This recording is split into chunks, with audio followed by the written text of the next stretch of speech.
Graça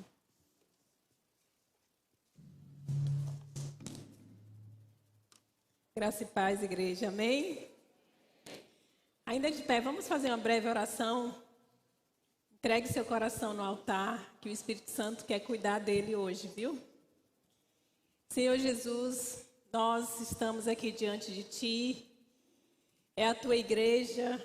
Muitos estão aqui, Senhor, porque querem algo diretamente de Ti. Muitos estão aqui, Senhor, porque não querem mais a condição que se encontram, Senhor. Querem algo que Tu tens planejado na vida deles, Senhor.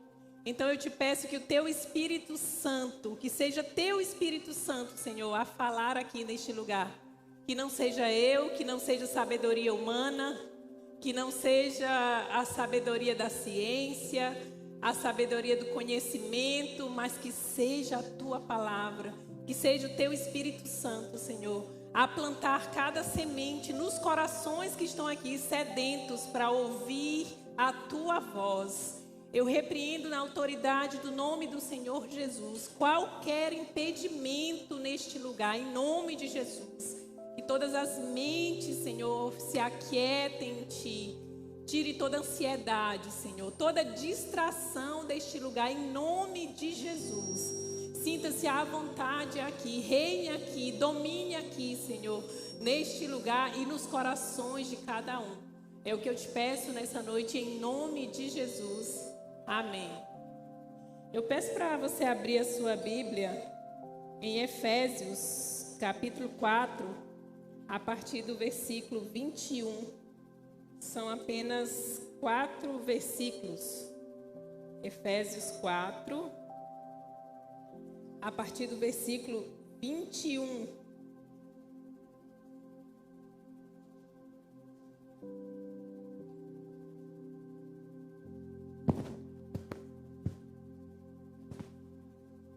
Amém?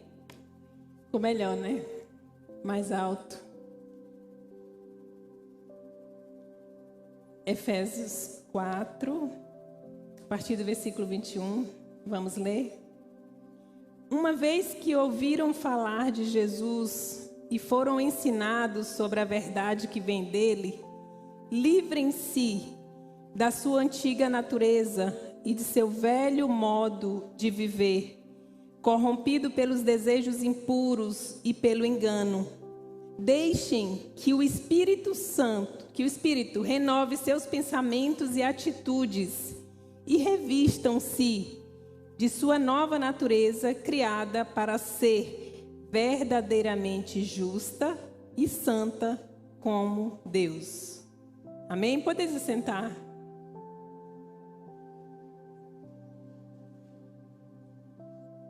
Essa palavra, o título vocês já receberam, é Mudando Tudo o que Precisa Ser Mudado.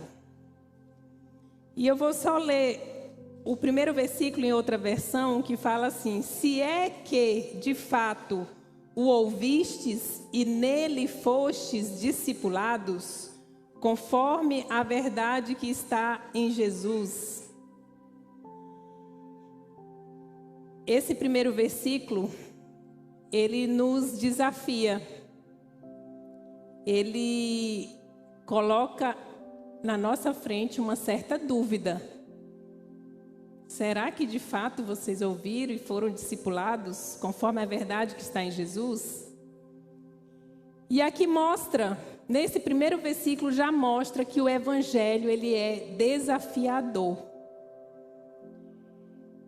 Como nós lemos, aqui fala, se realmente vocês ouviram sua voz e aprenderam de Jesus e as verdades relacionadas a Ele, então aqui tem um se. E aí, quando tem um se, dependendo do que você vai responder ou da sua atitude, é que nós vamos ter a resposta precisa, né? Se realmente foi discipulado, ouviu a Jesus. E vamos lá. Imagine, para contextualizar esse versículo, imagine que você tenha obtido uma formação em medicina, por exemplo. E depois de cumprir todas as exigências para você adquirir aquele diploma de médico, você é chamado para uma sabatina de perguntas, para você ser questionado sobre o que você sabe, sobre a medicina. E aí você, com o diploma de medicina, você é perguntado dentro da área estudada. E imagine que você, como você estudou muito bem, tirou 10 em tudo e concluiu com louvor a faculdade, você, obviamente, que responde tudo com perfeição. Saiu da faculdade, cabeça fresquinha, responde tudo. Porém, imagine você que quando você é colocado em uma situação que exija, no hospital, por exemplo, de urgência e emergência, que exija que você aplique o que você aprendeu na teoria. Imagine você que seja um fiasco, que você não consegue fazer nada ali referente à profissão que você se formou. Medicina, o exemplo que eu falei aqui. Embora você tenha passado também pela parte prática, o treinamento. Mas na hora de você provar que você está apto para exercer aquela profissão, você não consegue.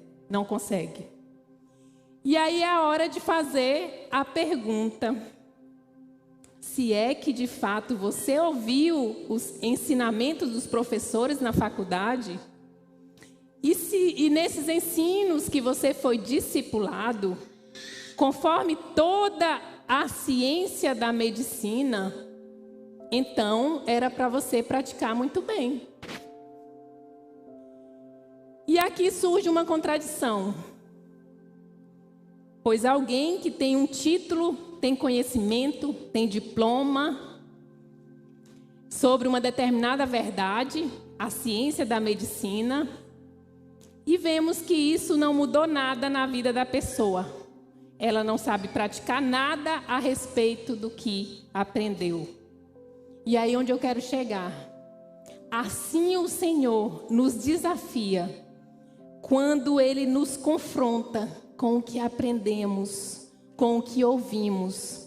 Quando Ele confronta com o conhecimento que temos, por pequeno que seja. Mas hoje, especialmente no Brasil, ninguém pode dizer, a não ser alguns povos indígenas, por exemplo, que moram em tribos isoladas. Mas é muito difícil encontrar alguém que diga: eu nunca ouvi falar de Deus, nunca ouvi falar de Jesus. E aqui Deus, através desse versículo, o Espírito Santo nos confronta a algo errado. Como que alguém aprende, ouve, tem conhecimento sobre as coisas de Deus, sobre a vida espiritual e até faz a sua decisão por Jesus e não pratica? Houve um período em que, para nós termos esse conhecimento, há um período em que nós somos submetidos à condição de discípulo. Discipulado é aprendizado. Então, quando nós estamos na faculdade, na escola, nós somos discípulos ali. Estamos aprendendo. E aí, quando nós estamos aprendendo, obviamente que a expectativa é que quando nós sairmos de lá, nós vamos desenvolver tudo que nós aprendemos muito bem. Porém, nesse versículo, quando há esse desafio, se é que você ouviu os ensinamentos de Jesus, quem Jesus é como se Deus dissesse: mas não é isso que eu estou observando na sua vida.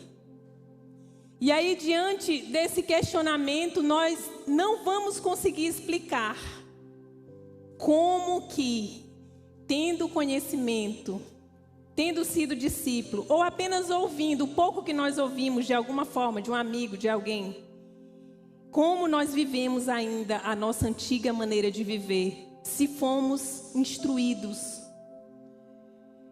Como explicar que a nossa velha natureza continua sendo parceira dos nossos maus caminhos? E é nesse momento que o Evangelho nos provoca. O próprio versículo 21, ele é provocativo, ele nos provoca para um embate, um duelo.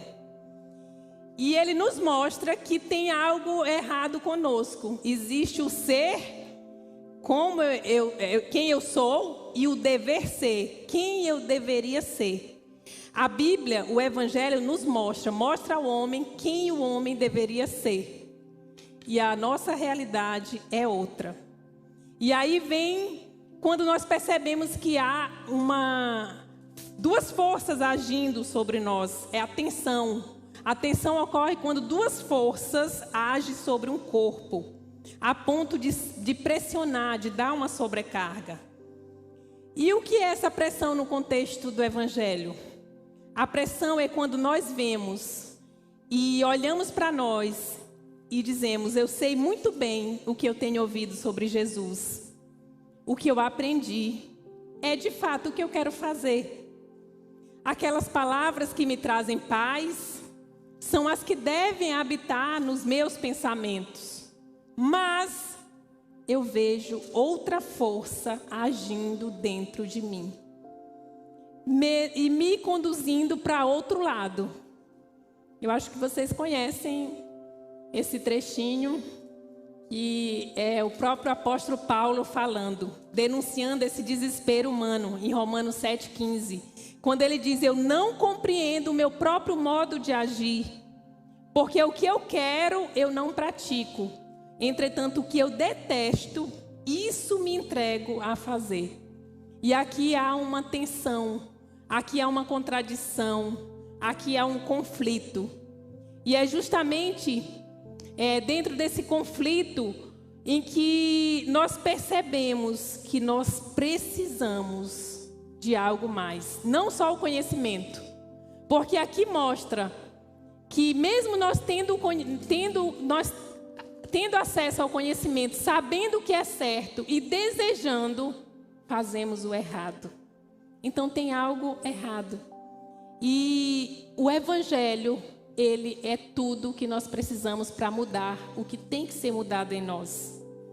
Então, o diagnóstico dessa tensão, desse conflito, dessa pressão, existe uma pressão psicológica, existe uma pressão espiritual, existe uma pressão até no corpo, por essa guerra entre a alma e o espírito, a carne e o espírito. E o apóstolo Paulo disse qual era o diagnóstico. Em Romanos 7,17 ele fala: olha, nesse caso eu não o posso evitar por mim mesmo, porque já não sou eu que estou fazendo, mas o pecado que está dentro de mim. E o apóstolo Paulo fala: eu sei que eu estou completamente corrompido no que diz respeito à minha velha natureza pecaminosa, porque eu desejo de fazer o que é bom, eu não consigo fazê-lo. Então esse diagnóstico é como se fosse um médico dizendo o problema que nós temos. O apóstolo Paulo, através dessa palavra, ele diz o que nós temos, qual é o problema. Diante desse diagnóstico, nós entendemos que as nossas ideias, o problema todo é que as nossas ideias, os nossos pensamentos, as nossas atitudes demonstram a nossa velha natureza, quem nós somos. E aqui o apóstolo Paulo falou que o problema todo era o pecado que habitava nele, o pecado que habita em nós. O problema todo é a nossa natureza corrompida. Então nós vamos sempre ver essa guerra entre a natureza corrompida, mas há uma outra natureza, a natureza renovada por Cristo. E o que é a natureza corrompida? A natureza corrompida é a nossa filosofia de vida. A filosofia de vida humana, o que nós acreditamos, o que nós julgamos que é o melhor. E muitas vezes parece até ser bom, interessante, mas a natureza corrompida é essa. É tudo que vem do homem e que não tem qualquer influência de Deus. É a natureza corrompida. Mesmo que tenha o exterior, mesmo que pareça ser muito bom, mesmo que pareça espiritual, mas muitas vezes, porque tem muitas vezes que nós praticamos atos para nos mostrar, para mostrar algo até que não está no nosso interior. Muitas vezes nós mostramos bondades que não é o que flui, não é o que está lá dentro. E aí nós vemos mais uma vez o conflito. E como que vem essa filosofia de vida? Toda pessoa, é por isso, esses dias eu estava conversando com meu esposo sobre como que tem investido na mente das crianças.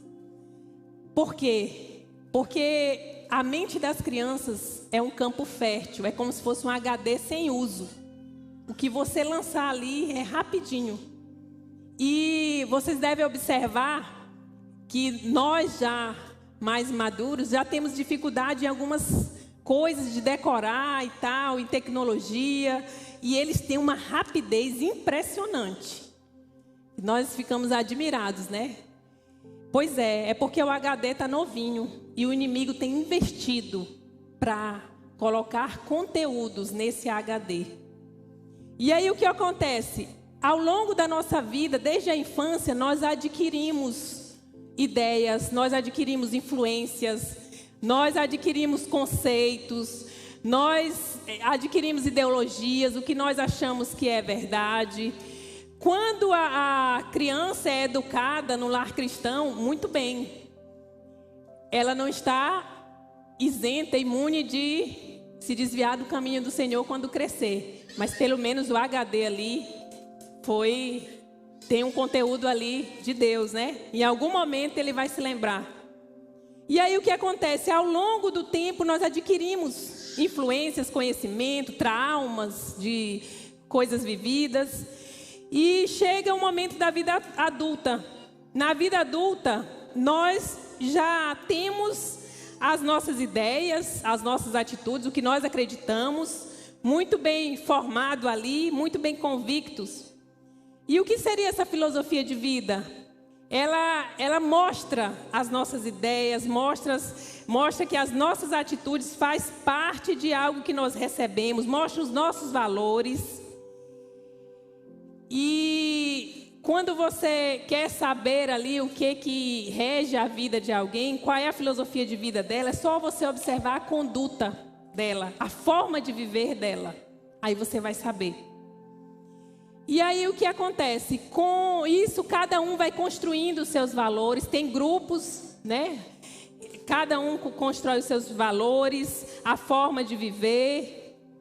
E aí a nossa natureza corrompida se agarra a essa filosofia de vida. E se tudo isso que nós aprendemos, nossos valores, nosso entendimento, se tudo isso que nós construímos não é fundamentada na palavra e não é guiada pelo Espírito Santo, a influência é da natureza corrompida, do pecado que habita em nós.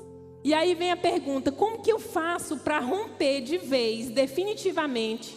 Tinha que ter algum antídoto, né? Para nunca mais nós cairmos, para nunca mais, uma vez romper esse relacionamento com a natureza nossa corrompida, com a carne, nunca mais nós voltarmos. Mas a luta é constante. Enquanto estivermos aqui, nós vamos lutar com essa natureza. Mas o que eu posso fazer? O que eu preciso fazer? E a palavra já nos diz aí no próprio versículo 23, nós precisamos deixar o Espírito Santo renovar nossos pensamentos e atitudes. E aí uma outra versão aqui fala que é renovar o nosso modo de raciocinar.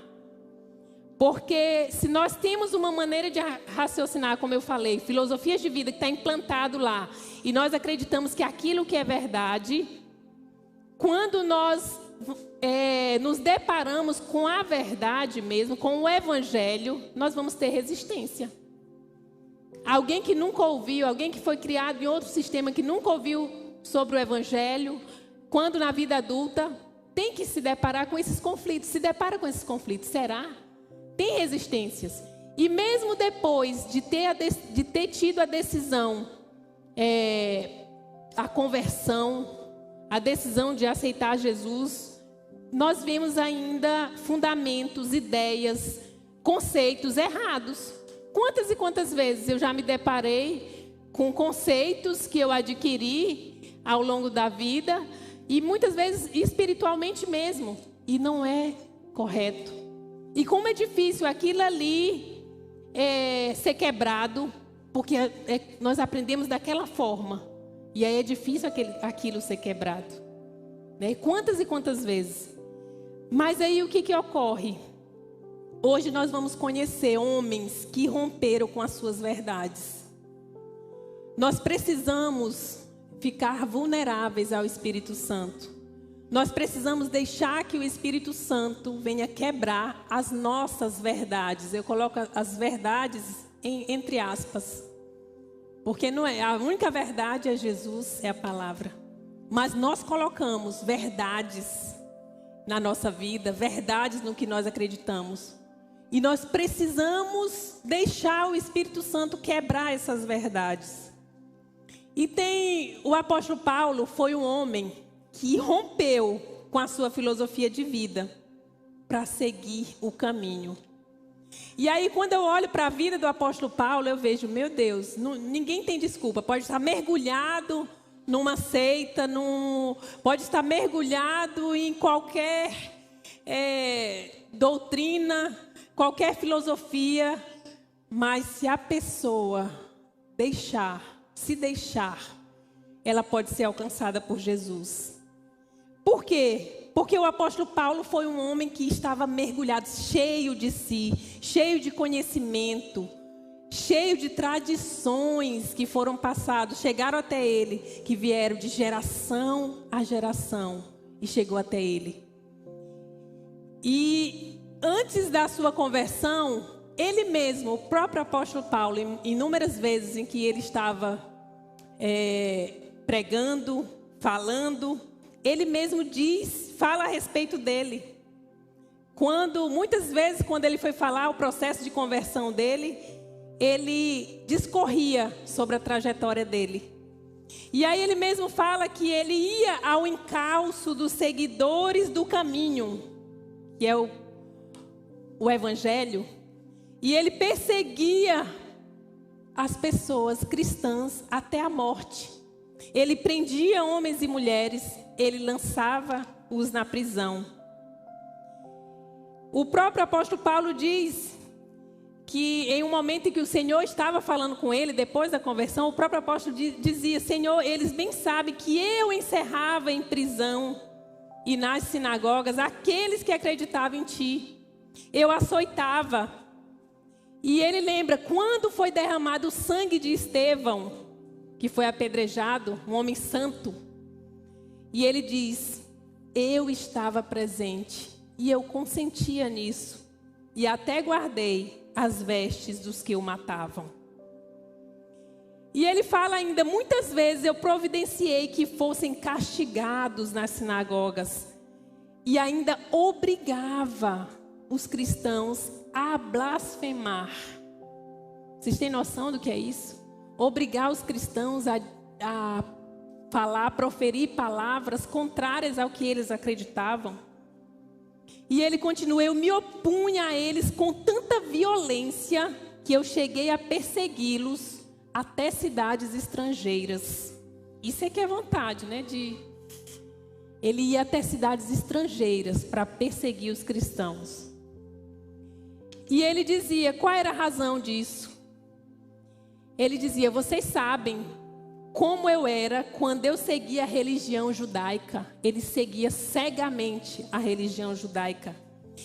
Porque ele perseguia com violência a igreja de Deus. Ele não media esforços para destruí-la. E a religião judaica, na época de Jesus, simplesmente não reconheceu a Jesus. Simplesmente defendia a lei cega, sem o Espírito. E ele continua a dizer, eu superava a muitos dos judeus de minha geração. Aqui ele está dizendo, eu era o cara, eu era o melhor, PhD, eu era elogiado, eu era reconhecido. Porque eu era extremamente zeloso, e assim a palavra diz, extremamente zeloso pelas tradições dos meus antepassados. Então essa era a filosofia de Paulo, e foi construída ao longo de muitos anos na sua vida. E naquela época, quando você vai estudar sobre a instrução que os pais davam para os filhos judeus, desde muito pequeno, eles já aprendiam genealogia, aprendiam tudo. Eles davam banho em muitos adultos, porque desde criança eles já aprendiam tudo sobre o Pentateuco, sobre a Bíblia, sobre a lei. Ele era referência na religião judaica. Ele obedecia de maneira implacável às tradições, o que ele acreditava, a filosofia. Era implacável. Ele era capaz de matar, como de fato ele fez. Ele era capaz de aprisionar, de torturar, como de fato ele fez. E o que é uma tradição? Porque aqui fala, ele obedeceu de maneira implacável às tradições dos antepassados dele. Tradição é a continuidade de uma doutrina que vai passando. Ou uma doutrina, uma visão de mundo, costumes, uma escola de pensamento que vai passando de geração a geração. Vai passando. Tem tradição que vai passando, as pessoas vão repetindo, mas já não sabe o porquê que fazem, né? Eu lembrei aqui, eu já li a respeito de uma tradição entre os escravos, os negros, de que eles não misturavam manga com leite. E aí, por quê? Porque diz que fazia mal. E aí depois foi descoberto que é simplesmente porque os senhores diziam que fazia mal para não consumir ali. E aí aquilo foi passando de geração a geração. Então são coisas que vão passando e muitas vezes as pessoas se perdem do porquê estão fazendo aquilo. E aí, Paulo, um dia, ele foi pressionado. Um dia Paulo foi confrontado entre a sua verdade e a verdade de Jesus. Entre as suas tradições e a verdade de Jesus. E que momento foi esse? Num desses momentos que Paulo estava com sangue no olho, viajou para Damasco, buscando pegar, aprisionar aqueles que estavam andando no caminho. E aí a Bíblia fala que ele respirava, olha como é forte, respirava ameaças de morte contra os discípulos do Senhor. Isso está em Atos 9. E ele se dirigia aos sacerdotes, pedindo cartas para a sinagoga de Damasco. Para quê? Para prender homens e mulheres. E ele estava autorizado a conduzi-los presos a Jerusalém. E aí o que aconteceu? A Bíblia fala que no caminho ele foi repentinamente, houve uma intensa luz vinda do céu que resplandeceu em Paulo, que ele chegou a cair. Era uma luz muito forte. E logo depois veio uma voz. E a voz dizia: Saul, Saul, Paulo, Saul, por que me persegues? E ele disse: quem é, Senhor? E aí a própria verdade, que é Jesus, falou: eu sou Jesus, a quem tu persegues? E disse: levanta daí e vai para a cidade, pois alguém te revelará o que você tem que fazer. E aí o que aconteceu? Saulo se ergueu do chão e, abrindo os olhos, não conseguia ver nada, ele ficou cego ali. E ele foi guiado pela mão e conduzido até Damasco. E aí foi o momento em que o Senhor levantou um outro discípulo chamado Ananias. E Ananias é citado apenas 2 vezes no livro de Lucas, justamente no momento em que Deus enviou ele até Paulo. Ananias era residente em Damasco, era um discípulo de Jesus e tinha sido um judeu fiel, de acordo com a lei, tinha uma reputação excelente, com a diferença que era discípulo de Jesus. Era um judeu fiel, de acordo com a lei, mas discípulo de Jesus. E Ananias foi chamado para uma missão especial. Ananias já sabia, já tinha ouvido falar quem era Paulo, porque o terrorismo era grande. Todo mundo sabia quem era Paulo.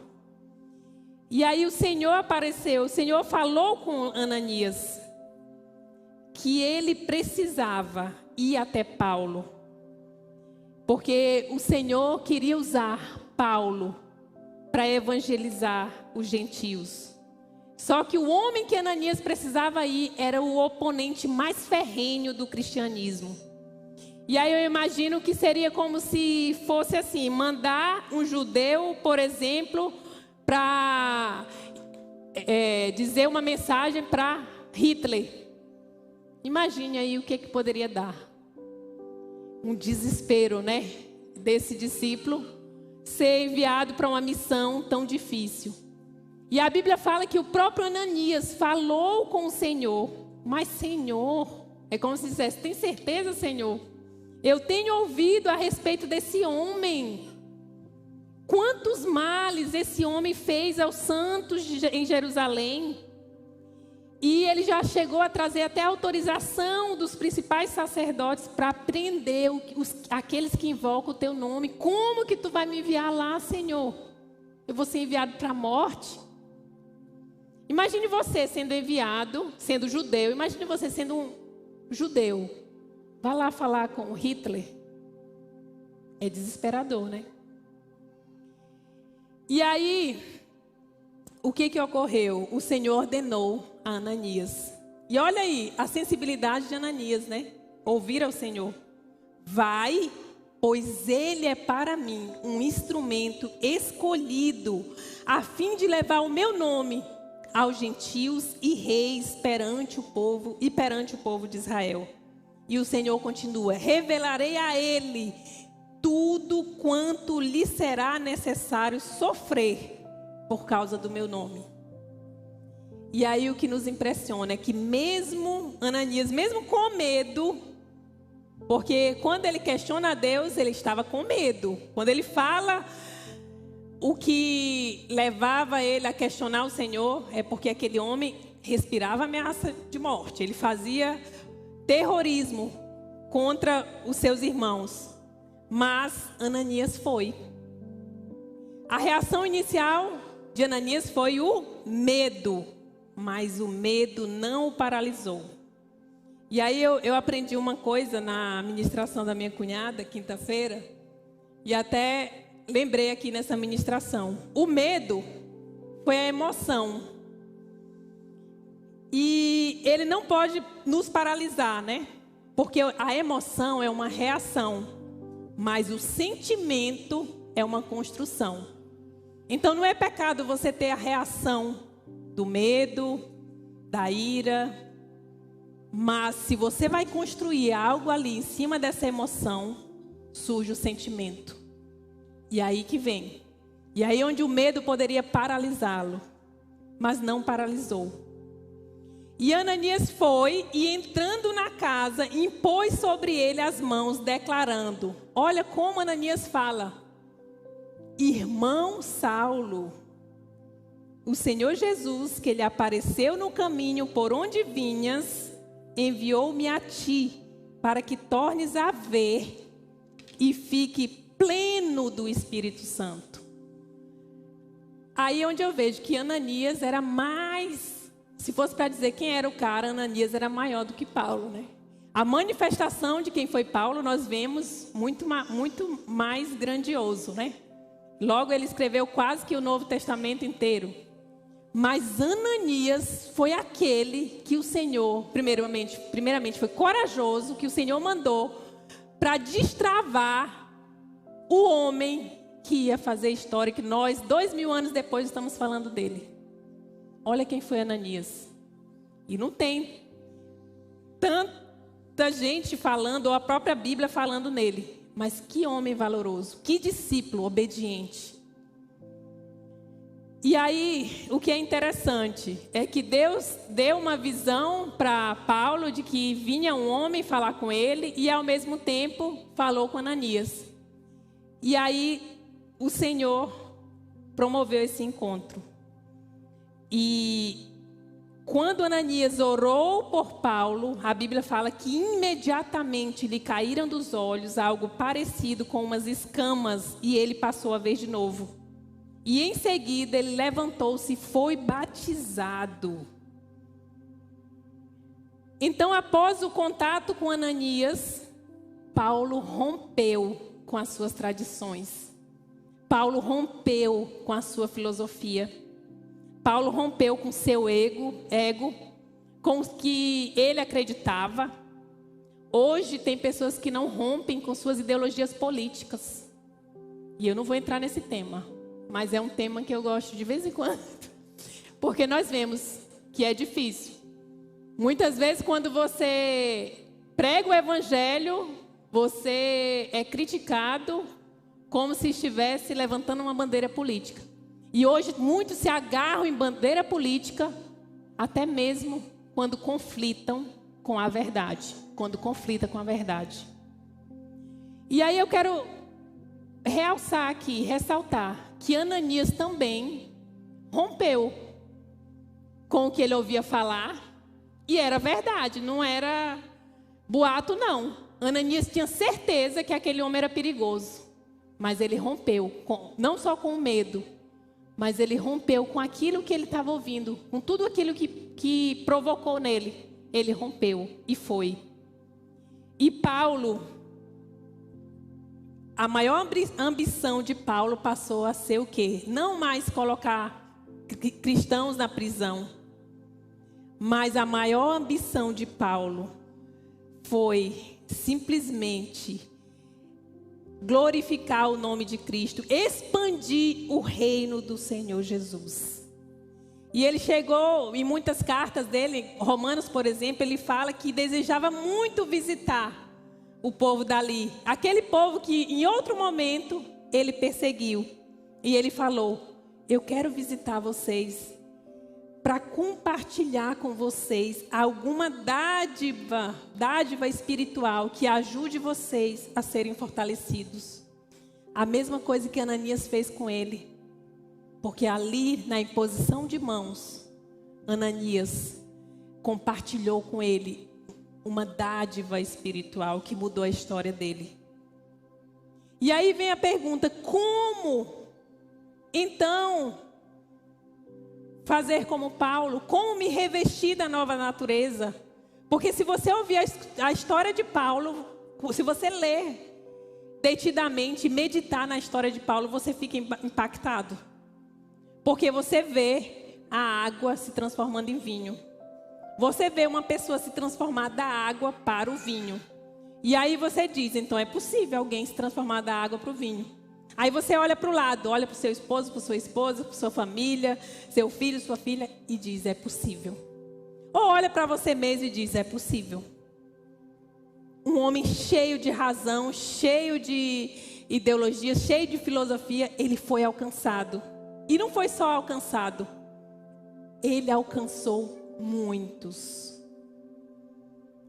O problema é que quando nós nos achegamos a Deus, nossas mentes, os nossos corações estão assim, abarrotados de falsas crenças, de planos, temores mal direcionados, sentimentos confusos. Nós temos muitas vezes mente dividida. E quando se fala em mente dividida, eu descobri que é impureza do coração.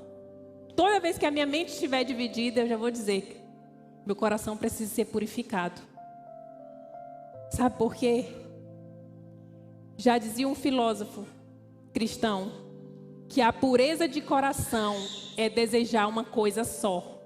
Quando você deseja mais de uma coisa que contradita uma com a outra, seu coração não está mais puro. A pureza de coração é ter um só desejo. Paulo tinha um só desejo depois que foi alcançado por Jesus. O desejo dele era expandir o reino. O desejo dele era que as pessoas vissem que Cristo vivia nele. E tudo se desenrolou de acordo com a postura dele. Então, todas as vezes que você não desejar uma coisa só, e a coisa só primeiramente, porque as demais coisas, a própria palavra diz que se acrescentarão, mas a primeira coisa é amar a Deus sobre todas as coisas. Já fala, amar a Deus sobre todas as coisas, a primeira coisa. Eu não posso ter um coração dividido. Eu não posso ter um pé na igreja e outro no mundo. Muitas vezes nem um pé, a mente. Não posso ter a mente aqui e a mente no que está lá. E a mente nas tentações.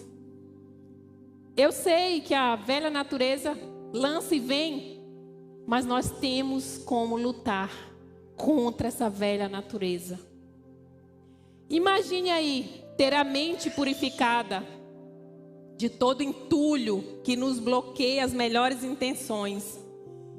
Imagine se a cada vez que você visse uma pessoa, seu primeiro impulso fosse orar por ela ou abençoá-la. Imagine, mesmo que essa pessoa lhe maltrate.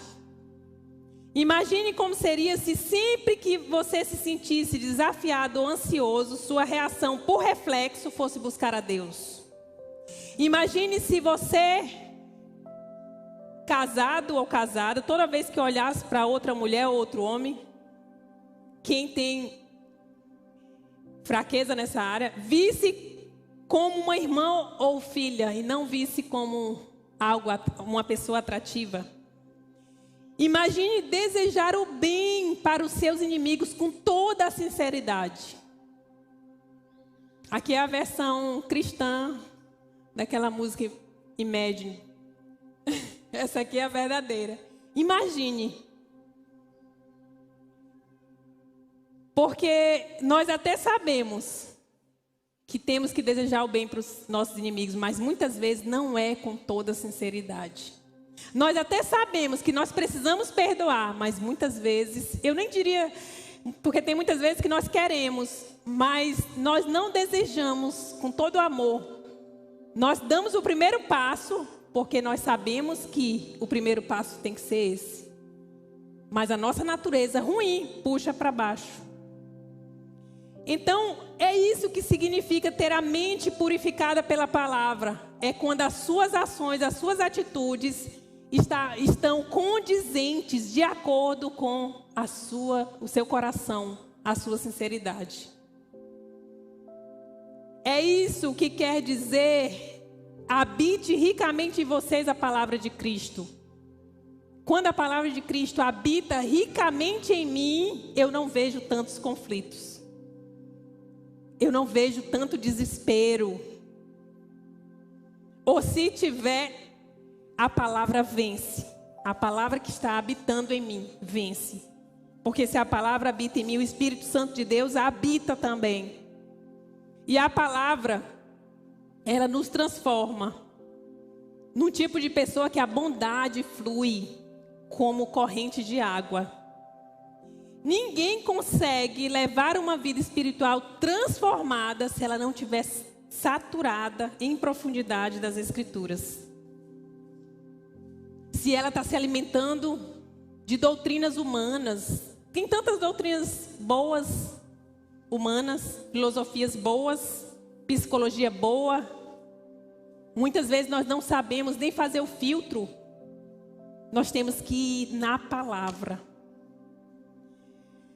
Para o evangelho mudar o que precisa ser mudado em nós, nós temos que ouvi-lo e recebê-lo, disposto a abrir mão de tudo. Paulo, quando ouviu Jesus, ele recebeu com a disposição de abrir mão de tudo. E ele abriu mão da sua verdade, da sua tradição, da sua filosofia, para viver a verdade de Jesus, para viver o seu propósito. E como que nós conseguimos isso? Jesus, ele alcança um coração vulnerável e não um coração resistente. O que é um coração vulnerável? O que é ser vulnerável? É um conceito ruim, né? Vulnerável é que você está exposto. Se falamos ali, olha, aquela casa ali está vulnerável a arrombamentos, a ladrões, quer dizer que ela está exposta. Não tem chave, o portão está aberto, está está vulnerável. Não tem qualquer resistência a perigo. E aqui no contexto de ficar vulnerável a Jesus, é ficar sem resistência. É deixar o muro ser derrubado. É não tentar contornar o impacto que vem. Paulo sofreu impacto e ele foi até o fim.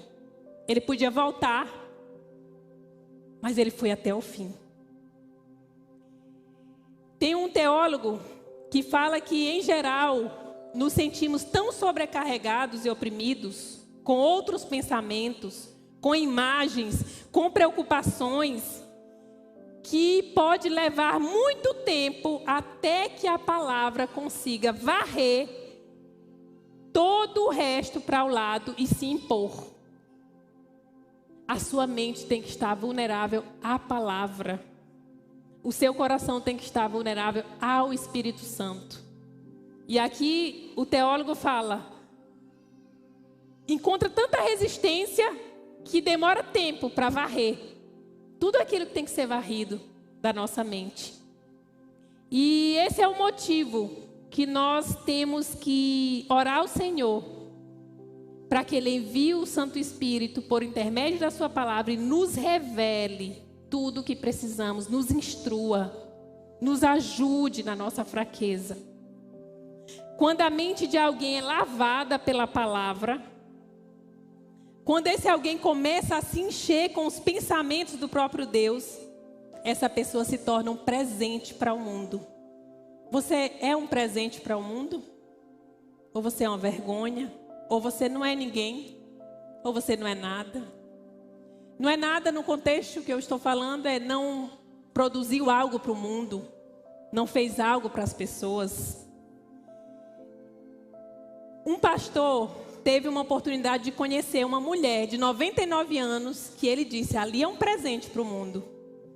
Uma velhinha de 99 anos, cega e analfabeta. E ela se tornou seguidora de Cristo na meia-idade, pelos seus 50 anos. E ele diz que essa velhinha vivia numa cabana, numa pequena cabana, na África, na Etiópia. E ela mantinha na mesa 2 Bíblias. Uma Bíblia na língua oficial da Etiópia, amárico, e outra Bíblia na língua inglesa. E aí sempre que alguém visitava, porque ela recebia muitas visitas de muita gente de outros lugares longe, ela pedia para a pessoa ler um trecho da Bíblia. E aí com o tempo, essa velha cega, de 99 anos, cega e analfabeta, ela se familiarizou com as passagens da Bíblia e ela conseguia recitar, soubesse ler. Ela repetia o que ela aprendeu como quem oferecesse um presente para as pessoas. E gente de lugares distantes procurava. Por que procurava essa senhora? Por que empreender viagem tão longa para encontrar uma velha cega e analfabeta? Simplesmente porque na presença daquela senhorinha, a expressão, o Senhor é o meu pastor, não era mera palavra. Não eram meras palavras. Ela vivia. Essa mulher, ela transmitia algo tão profundo para as pessoas. Essa mulher, ela provou que era inviável qualquer pensamento que produzisse tristeza, inferioridade, depressão, ansiedade. Porque uma velha idosa, numa cabana, cega e analfabeta, o que ela poderia esperar? Mas ela dava uma lição nas pessoas quando elas iam lá. E as pessoas iam até ela porque era impossível ouvi-la repetir aquelas palavras e não sair de lá cheias de esperança. Sempre que saíam de lá, pelo menos pensando, talvez um dia, isso que essa mulher tem seja real na minha vida. A verdade é que muitas vezes nós nos encontramos presos, essa é a palavra, presos a pensamentos, a comportamentos que nos conduzem à destruição, à frustração, à tristeza, ao desespero, à insatisfação. E eu não falo apenas de pessoas que vivem aí fora. Eu falo de nós, me incluindo. Porque dia a dia eu vejo prisões emocionais na minha vida que precisa da ação do Espírito Santo. Dia a dia. E eu sempre clamo ao Senhor, me livra disso, Senhor. Me cura. Cura o meu interior. O pastor Eugênio Peterson, ele afirmou que nós estamos presos numa ilha. Sabe qual é o nome dessa ilha? A ilha do eu. E muitas vezes nós não conhecemos bem a Deus, profundamente a Deus. E nessa ilha nós precisamos de socorro. Tem até um louvor que fala, liberta-me de mim. Porque o nosso ego, ele é destruidor. E imagine então que você esteja preso numa ilha deserta e só pudesse ter um livro. Qual livro você escolheria? Um escritor cristão, um grande escritor, ele falou que escolheria um guia prático de construção de barcos. Faz todo sentido, né? Numa ilha deserta, porque eu tenho certeza que você pensou, uma Bíblia. Mas se ele estava ali na ilha, ele precisava de um barco para sair dali. Mas quando nós estamos presos na ilha do eu, nós também precisamos de um barco. Um guia prático para ter o barco. E o guia prático é a Bíblia, é a palavra de Deus. Quando nós estamos presos na depressão, nos conflitos, na angústia, nós precisamos do que tem na palavra. Esse é o guia. Hoje, ao escrever essa palavra, eu me deparei com as confissões de Agostinho, que foi um bispo de Hipona, que viveu no ano 354 a 430 a.C. Ele era um grande pensador cristão na idade medieval. E ele escreveu as confissões em 3 anos e eram 13 livros. E nesse livro ele faz uma profunda investigação da própria alma, da sua fé e da sua sincera busca por Deus. Ele abre o seu coração, ele se dirige a Deus como se fosse uma conversa, como se fosse um diário. E em determinado momento da sua vida, ele reconheceu haver encontrado o sentido da sua vida. E olha o que ele diz: buscava um meio que me desse força necessária para gozar de ti, e não a encontrei enquanto não me abracei ao mediador entre Deus e os homens, o homem Cristo Jesus, que está sobre todas as coisas. Deus bendito por todos os séculos, que chama e diz: eu sou o caminho, a verdade e a vida. E no outro trecho, ele me lembrou exatamente essa passagem sobre o apóstolo Paulo, quando ele lamenta por ter encontrado a Deus tarde. E ele diz que ele mergulhou em tanta coisa que afastou de Deus, mas Deus venceu a surdez dele e a luz divina de Deus afugentou a sua cegueira. E olha o que ele diz: tarde te amei, beleza tão antiga e tão nova, tarde te amei. Eis que estavas dentro de mim e eu lá fora a te procurar. Eu, disforme, me atirava à beleza das formas que criaste. Estavas comigo e eu não estava em ti. Retinham-me longe de ti aquilo que nem existiria se não existisse em ti. E aí ele continua: tu me chamaste, gritaste por mim e venceste minha surdez. Brilhaste e teu esplendor afugentou minha cegueira. Exalaste o teu perfume, respirei-o e suspiro por ti. Eu te saboreei e agora tenho fome e sede de ti. Tocaste-me e o desejo de tua paz me inflama. Isso estava nas suas confissões. Então o que o Espírito Santo quer hoje é saber se você realmente experimentou o ungido, experimentou a Jesus e ouviu sua verdade. Ou se ainda não experimentou, Ele quer que você experimente hoje. que o Espírito Santo de Deus vai te ensinar, vai nos ensinar todos os dias a ter um estilo de vida totalmente diferente. Um estilo de vida não corrompido por desejos pecaminosos ou enganosos, mas uma renovação da nova natureza. A nova natureza que apenas Cristo pode nos dar.